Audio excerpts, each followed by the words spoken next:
प्रतीत होने वाले भिन्नार्थक शब्द। कुछ शब्द ऐसा है जिसका अर्थ भिन्न होता है, लेकिन आपको लगेगा कि इसका जो है ना ये समान ही अर्थ वाले शब्द है, लेकिन उसका मीनिंग जो है, उसका अर्थ जो है बदलता है। उसी को जो है ना समानार्थी प्रतीत होने वाले भिन्नार्थक शब्द कहा जाता है। बात करते हैं आविष्कार या अनुसंधान। तो अनुसंधान और आविष्कार, जैसे हम कहते हैं ना कि वायरलेस का आविष्कार मार्कोनी ने किया। वायरलेस समझते हो, जिसमें वायरलेस बिना तार के फोन है ना, तो वायरलेस का आविष्कार किसने किया? मार्कोनी ने। ये आविष्कार किया, लेकिन अब कोई चीज का खोजबीन हम करते हैं, कोई चीज का अनुसंधान करते हैं। देखो, किसी विश्वविद्यालय का स्तर उसके किए जाने वाले अनुसंधान के द्वारा आंका जाता है। मतलब वह आप जब बड़े हो जाओगे, जब बड़े से कॉलेज में जाते हो, तो वहां आपका अनुसंधान करने के लिए कहता है, कोई चीज खोज करने के लिए कहता है, तब आप डॉक्टर का डिग्री प्राप्त करते हो। और कोई चीज को बना के तैयार कर दिया है ना, तो उसको आविष्कार कहते हैं। बना के तैयार किया तो आविष्कार हो गया, कोई चीज का खोज किया तो अनुसंधान। समझ में आ गया बात? आपको लग रहा होगा कि आविष्कार और अनुसंधान एक ही शब्द है, लेकिन दोनों का अर्थ जो है अलग अलग है। आप समझ गए? आविष्कार मैंने क्या हुआ? कोई चीज बना दिया, मतलब मार्कर बना दिया। वायरलेस, वायरलेस, वायर मैंने तार, लेस मैंने बिना तार के, है ना, लेस है ना, बिना तार के। वायरलेस का आविष्कार किसने किया? मार्कोनी ने किया। और कहते हैं किसी विश्वविद्यालय को तब उसका स्तर आंका जाता है कि उसमें किए जाने वाले अनुसंधान, यानी कि उसका खोजबीन है ना करना, तो इस पर जो है उसको आंका जाता है कि विश्वविद्यालय कितना बेहतर है। ठीक है। अनुच्छेद और एक है परिच्छेद। अनुच्छेद का सामान्य प्रयोग होता है पैराग्राफ। पैराग्राफ क्या होता है कि मान लो कोई कहानी हम लिखते हैं, और कहानी किताब जब पढ़ते हो तो बीच बीच में क्या होता है, 5-10 लाइन लिखा हुआ रहता है, 2-3 लाइन लिखा हुआ रहता है, फिर बीच में छोड़ करके दूसरा शुरू हो जाता है, फिर तीसरा शुरू हो जाता है। किताब दिखाना। तो वह किताब में जैसे आपको किताब, यह है बसंत है ना। अब देखिए, एक कहानी को उठाते हैं, कोई भी एक कहानी ले। ये मिठाई वाला है ना। अब क्या हुआ, यहां से शुरू हुआ, बहुत ही मीठे स्वर के साथ वह गलियों में घूमता हुआ कहता, बच्चों को बहलाने वाला, खिलौने वाला। तो यहां से यहां तक एक आ गया पूरा वाक्य। अब यहां से फिर चेंज हो गया, मतलब यहां बताया कि खिलौना वाला था और वह बच्चों को बहलाने वाला आवाज लगा, मतलब यहाँ आवाज का बात को रखा गया। फिर दूसरा देखो, दूसरा यहाँ से पैराग्राफ है। दूसरा पैराग्राफ में है, इस अधूरे वाक्य को वह ऐसे विचित्र किंतु मादक स्वर, यहां से लेके यहां तक आ गया। तो ये जो है यही हो गया पैराग्राफ, यहां से यहां तक। फिर यहां से दूसरे शब्द में आ गया, बच्चे खिलौने देखकर मतलब यहां से फिर यहां तक खिलौने वाले आगे बढ़ गए, मतलब बच्चे को खिलौना दिया और आगे बढ़ गया। तो ये हो गया यहां से तक एक पैराग्राफ। फिर यहां से बात करते हैं, राय बहादुर के बच्चे भी एक दिन यहां से लेकर के, है ना, फिर यहां तक आया। तो ये जो देख रहे हैं, ये छोटे छोटे टुकड़े हैं, ये सारे टुकड़े को जोड़ करके, है ना, अनुच्छेद यहां से यहां तक जोड़ दिया। यही अनुच्छेद, मतलब छोटे छोटे पैराग्राफ को जब जोड़ दिया तो वही क्या कहलाएगा? अनुच्छेद। समझ में आ गया सबको? यही चीज है पैराग्राफ को जोड़ना यानी कि अनुच्छेद। गद्यांश, आप लोग जब नवोदय का तैयारी करते होंगे तो उसमें लिखा हुआ था अनुच्छेद, है ना। गद्यांश, गद्यांश इतना बनाइए, 5-7 क्वेश्चन दे देता है, मतलब छोटा सा गद्यांश के रूप में देता है, कहानी खिस्सा दिया, फिर उसको वही एक पैराग्राफ का ही होता है। फिर है परिच्छेद, है ना। परिच्छेद का प्रयोग अध्याय के लिए किया जाता है, मतलब छोटे छोटे गद्यांश को जब हम जोड़ देते हैं, जोड़ने के बाद एक कहानी का रूप ले लेता है, तो वही हो गया आपका परिच्छेद। अब समझ में आ गया बात। यहाँ कुछ वाक्य भी लिख दिए हैं कि इस निबंध में 7 अनुच्छेद है ना।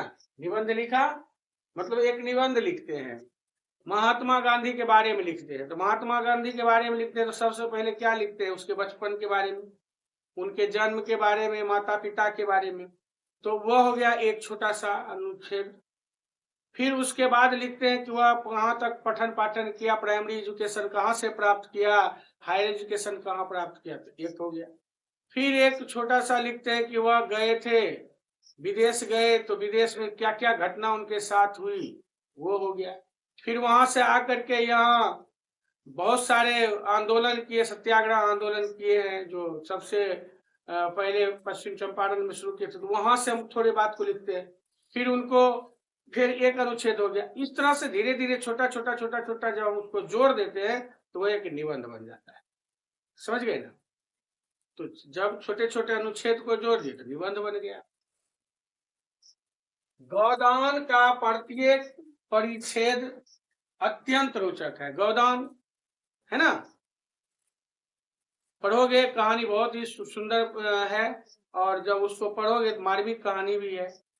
तो वह जब पूरे एक अध्याय बना दिया, है ना, तो उसका एक एक परिच्छेद अत्यंत है, मतलब उसमें कई कहानी जोड़ा गया है, उसमें एक कहानी नहीं है। गोदान है ना, उसमें बहुत सारे बातों को जोड़ा गया है, किस प्रकार से वह लेता है, सामान लेता है, फिर किस तरह से उसको चुकाना पड़ता है, व्यय करना पड़ता है, तो इस तरह से उसको जोड़ करके उसमें कई छोटे छोटे कहानी को जोड़ करके बनाया गया है। तो ये हो गया परिच्छेद। गोदान का प्रत्येक परिच्छेद अत्यंत रोचक है। समझ में आ गया सर को। के बीच का अंतराल मतलब क्या, अवकाश जो होगा, कार्य के बीच का अंतराल मतलब काम करते करते कहीं चले गए तो यही अंतराल क्या कहलाता है, अवकाश कहलाता है, अवकाश कहलाता है। ओके। अब हो गया छुट्टी। तो छुट्टी का बात अगर हम करते हैं तो कार्य मुक्ति का भाव छुट्टी हो गया। कार्य मुक्ति का भाव, कार्य से जब हम मुक्ति पा जाते हैं उसके भाव को जो है ना, कार्य मुक्ति का भाव क्या कहलाएगा, छुट्टी कहलाएगा।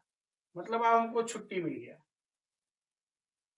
पूरा काम किए, अब छुट्टी हो गया। कार्य मुक्ति का भाव छुट्टी कहलाता है।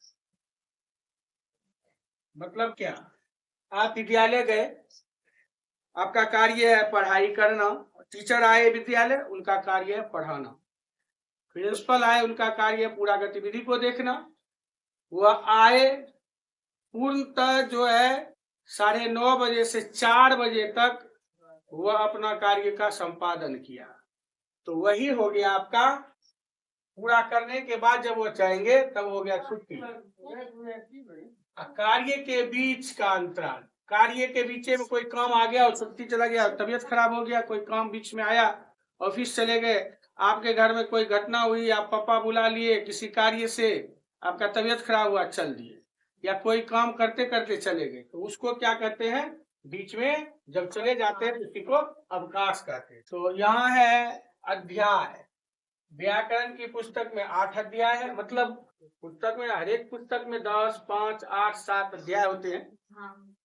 तो उस अध्याय के बारे में मान लो 5 अध्याय है, 20 अध्याय है, 7 अध्याय है।